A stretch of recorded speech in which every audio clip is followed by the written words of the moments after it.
Oh, good evening. Good evening, sir. Kumusta kayo dyan? Ayos lang po, sir. Malapit na yung Pasko, hindi nyo nami-miss yung pamilya nyo. Namiss na po, sir. O, nami-miss nyo pala. Anong wish nyo ngayong Pasko? Sir, pag nakalaya po ako, sir, magpapagong buhay na ako, sir. Mamalugod na ng pamilya ko, sir. Ayusin ko na po yung sarili ko. Hindi na ako magbibisyo, sir. Babagoy ko na po yung ugali ko. Oo, kasi paano dyan? Sir. Mahirap dyan, no? Yes, sir.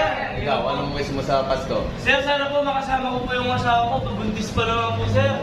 Eh, nalulungkot nga po ako kasi nandito po ako, nadawa po. Pero sana po ulit, makabangon ulit para sa second chance po, bigyan ako ng Panginoon ng isang pagkakataon para makapagbagong buhay, sir. Oo, tama yung mga wish Ilang nyo, po no? naman kayo dito, sir. Ayusin Oo, lang namin po. bumalik man kayo dito, pasyalan nyo lang ako. Yes, no? sir.